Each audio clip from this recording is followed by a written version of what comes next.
First of all, I think that you are a genius and also a hero that is rescuing us from a cruel system, and for this reason, I really admire you and your work.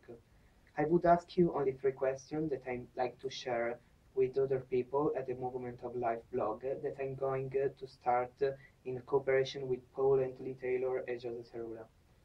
First question. What is the most important things that has pushed you to go on and continue in this direction despite all the obstacles and difficulties you have dealt with? Well, thanks first for your interest in this work and my life. When I reflect on the last quarter of a century, when I've been put in this role of leading this battle, the single most important motor of making me do this and go on despite all the difficulties was the knowledge that I'm right, the scientific facts that were indisputable, and it was just a question of time until they would be accepted. So if you are carried by the truth, you can move mountains, not just in science. If you're convinced about something that carries everything inside you, your heart, your mind, your soul, it is a very strong force.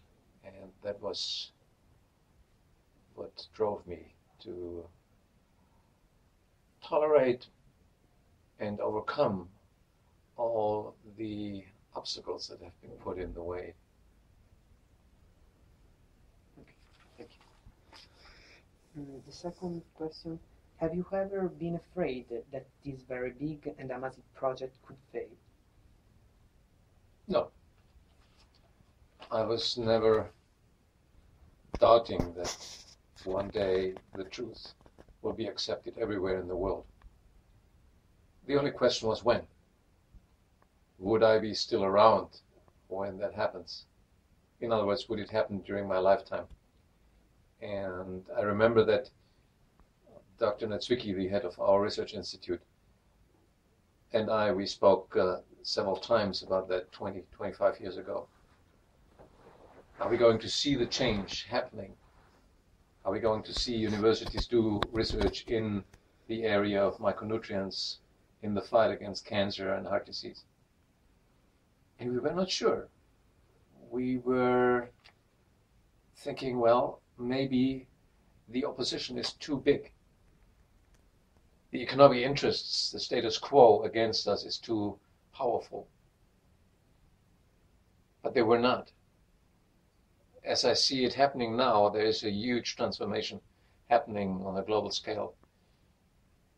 Big research institutes, universities around the world are embarking on investigating the role of micronutrients in fighting cancer, heart disease, and others. So, as of today, I'm amazed how far we could bring this process.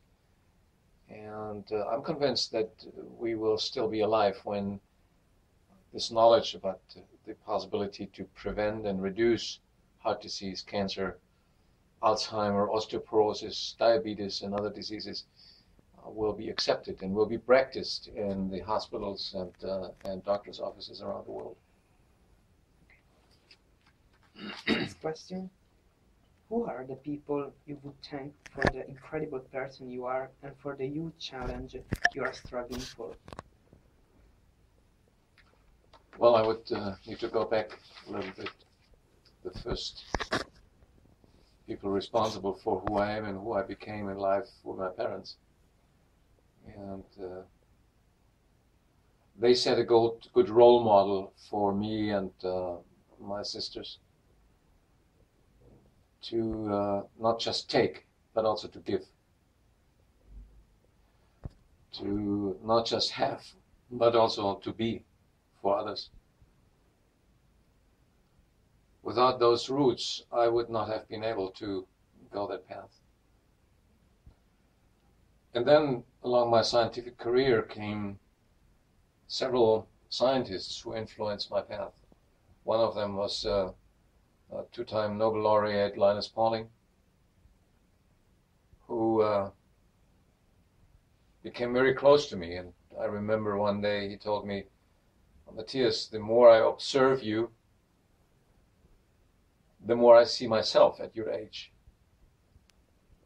What he meant with that was that he felt the fire of knowing more, of not just settling for what science had provided until then, but being inquisitive and not accepting anything except the limits that you set yourself. And he's become very influential in helping me to decide on the right paths in my professional life, leaving conventional medicine and going into the new type of medicine that will govern the 21st century and beyond, which is our understanding on the role of cellular regulation, the fact that health and diseases are decided at the level of not the organs but the cells, that the most important reason for cellular malfunction is a deficiency of micronutrients, that we can correct this deficiency by knowing which micronutrients to take, and thereby, of course, help to prevent diseases. This basic knowledge will save millions of lives. And I'm very happy that you're here today asking me those questions, because the relay has to be passed on to the next generation. My life's work would not come to full blossom if it would stop now. It will come to serve its purpose if your generation embraces it and makes sure that you accept it in order to live in a world with much less disease than today. Thank you. You're welcome. It has been an honor and a great pleasure to meet you and speak with you. I strongly believe in this project and in a better world, and I'm sure you and we will win this struggle. Thank you very, very, very much. You're welcome.